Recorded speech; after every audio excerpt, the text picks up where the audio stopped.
Hey everybody, welcome back to the War Room. I had to do it. I had to pull up the white flag and I had to put Mr. President away. I have some in real life games coming up here and this has been on my table for a long time. I'm a content creator, so I don't have the ability to just put games up here for long periods of time. I wish I could. But the good thing is, Mr. President is on Tabletop Simulator. And since now that I have all the paperwork, I can play this then whenever I so choose. So I hate not finishing games, but unfortunately, it's tough when you have a family, you got work, you got things to do. You can't spend here and play an 8-hour game as efficiently as you'd like. So I had to put in the white flag. It was okay anyway. I had a couple of wars going and stuff. I wasn't doing so great anyhow, but now on my next playthrough, I'll be better off than before. So, Mr. President, you have been impeached. All right.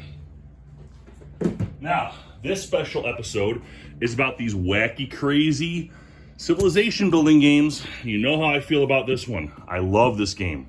This game is phenomenal. I love Ancient Civilizations of the Inner Sea. It's fast-paced. It is a long game, but the action in between is so good that you forget it's a long game. All right? It's very simple, and the pieces are simple. So if you've seen my review, please check it out if you haven't. I love this game. It actually went on GMT Games website. It's like the top review. So I'm really proud of this, and I love this game. It is a simple disc moving area control game. You play cards. You can hurt other people. What I love about this game is that if you remember my playthrough of the Sid Meier's Civilization 2002 board game, there's times where civilizations never even met up with each other. You had, it was all colors. There wasn't civilizations like, yellow and red. Red might be on one side of the map, yellow might be on the other, and they never meet. In this game, the card play is vicious. It doesn't matter where you are on the board. You could play the cards on anybody. So it made the game very connected and intimate, because you could have a fight literally across the Mediterranean.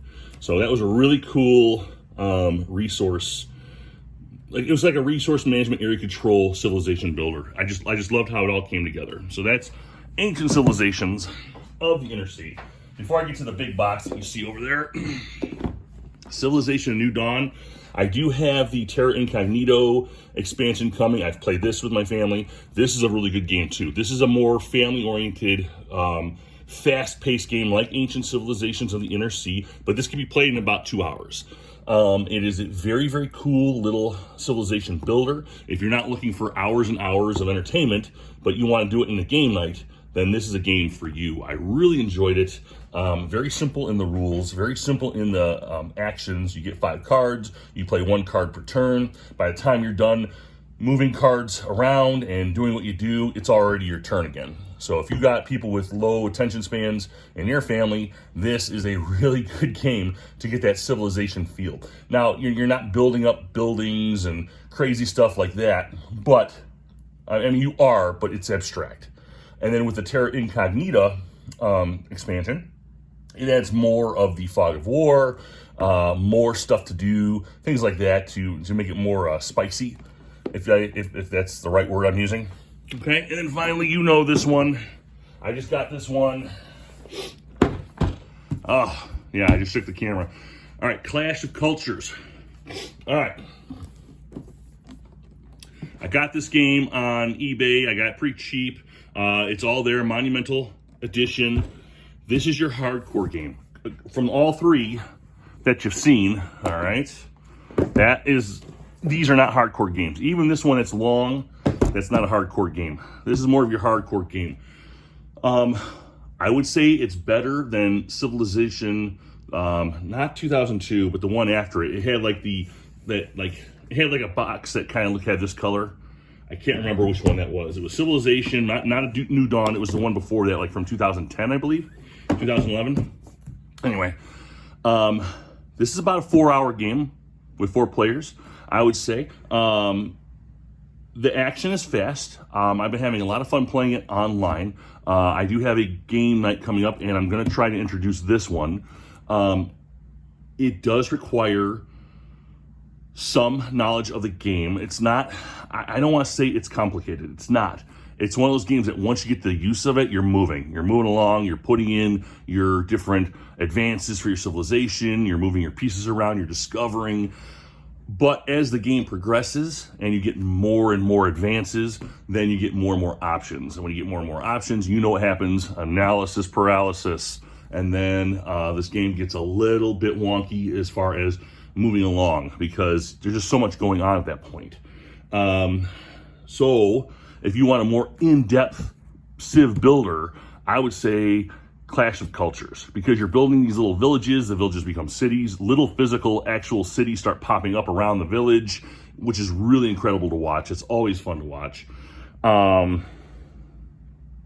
You know, there's actually a fog war built into this game, so the tiles are flipped when you move into areas. So there is that fun, like, you don't know what your game board is going to look like until you flip all the pieces. I've seen some really weird configurations. I got a game going online right now, which is very fun.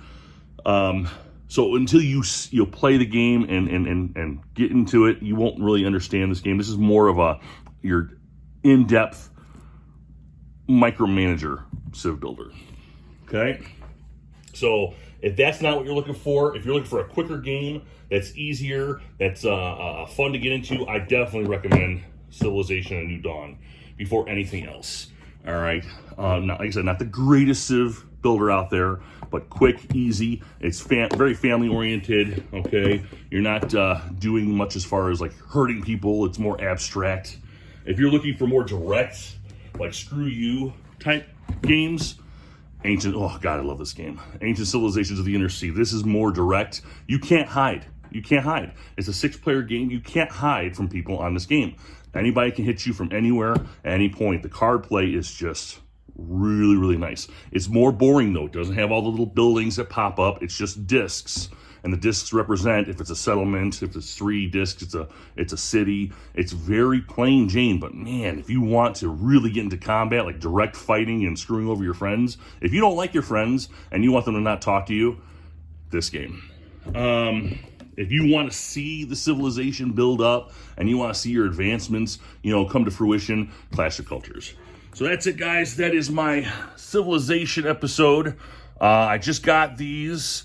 I've already done a review for Ancient Civilizations. I'm already really liking Civilizations: A New Dawn. I can't wait for the expansion to come in. Clash of Cultures is phenomenal. I like them all, but see, I'm a gamer.